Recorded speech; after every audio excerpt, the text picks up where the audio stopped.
Why are so many gay men feminists? Hey, it's Prince of Queens, and I'm a gay man that advocates for the gender-specific issues of men and boys. Bane was nice enough to allow me to do a guest video, and so I figured the best subject for me to deliver to his regular audience would be for me to explain my perception of why so many gay men are feminists. Now, if you are curious about the subject of what feminist theory thinks about the gay male demographic and what the relationship organized feminism has with the gay male community and has had over the years, I recommend reading the book The New Gay Liberation: Escaping the Fag End of Feminism, which you can get on Amazon, as well as the essay Dangerous Trends in Feminism, which you can read online on both A Voice for Men and a site called Pagan Press Books, shown here. In the essay Dangerous Trends in Feminism, which was written in the 70s, the author very clearly illustrates that the bullying and dishonest tactics feminists employ to gain power over homosexual activist organizations have been around since the 70s. However, my theory is that gay men got sick of this nonsense coming from feminism, but around the time that gay men became thoroughly sick of the nonsense, AIDS ended up creating such devastation in the gay male community that power-hungry women had a very easy time basically taking over GLBT organizations,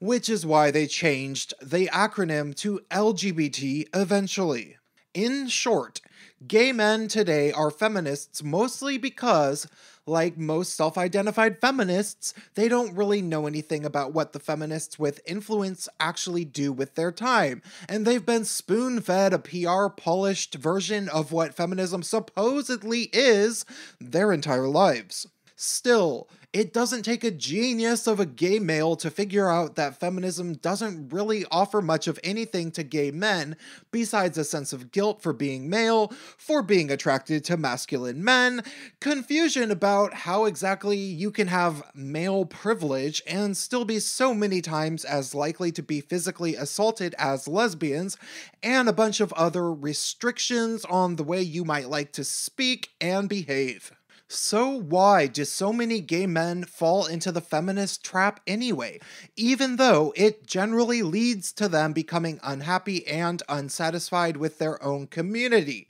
My theory is that it mostly has to do with their upbringing and their experiences with coming out of the closet. For one thing, although not all, a large percentage of gay men strongly identify with women, even as children. I wasn't one of those entirely, in the way that I always liked violent video games and toys, fighting with swords, and various other activities somebody would normally equate to being a boy. Though I did usually play as Chun-Li in Street Fighter, and I liked female pop stars. Regardless, what's more important is that when I came out of the closet at age 14, it was easiest to come out to girls at my high school, and I ended up with a friend group that mostly consisted of girls. At around that age, I ended up doing youth activism with a bunch of lesbians, who I am pretty sure all probably identified as feminists. And while I didn't ever self-identify as a feminist with any sort of commitment,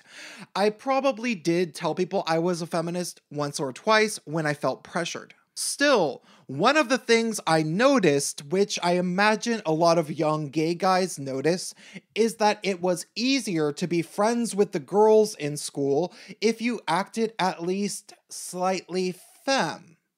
Not only will women and girls drop their guard around you if you seem gay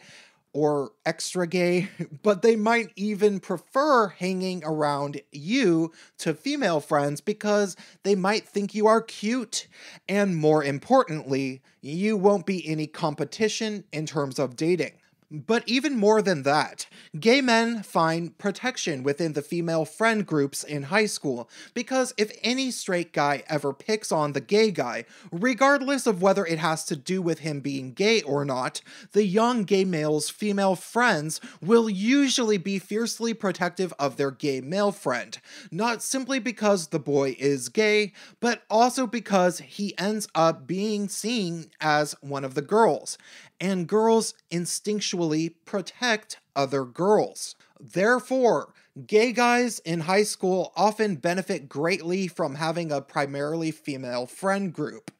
Because, especially if the gay guy makes friends with the popular girls, as many gay guys are apt to do, nobody will be able to fuck with the gay guy in any way, or else the girls will basically ruin the life of whoever is fucking with him by gossiping about that person.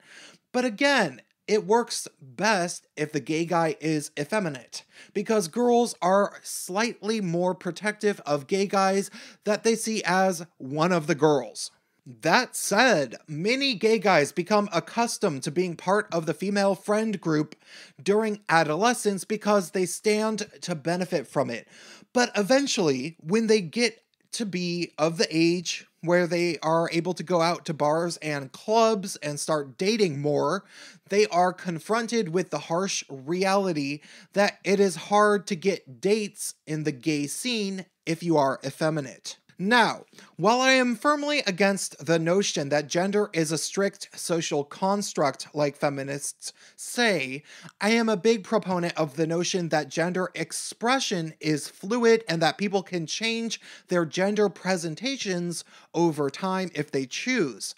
To use myself as an example, I was pretty femme in high school, and while you can still hear it in my voice, I ended up presenting a lot more masculine as I got older. However, one thing I realized is that feminists and lesbians treat me almost unanimously shittier now that I present as masculine. Because the change happened over a period of time when I wasn't hanging around many feminists, when I ended up around feminists yet again, the change was drastic and ended up being one of the reasons I finally buckled down and studied feminist theories. I asked myself, why did members of my own supposed LGBT community feel it was permissible to shame masculine gay men? And I learned the answers soon enough after studying feminist theory. When you express criticisms of feminism as a gay man, you are subject to the same type of harsh reactions that a straight man might face, if not slightly worse, because you are seen as a traitor. One woman even posted publicly about me, "We're even losing some of the gay boys,"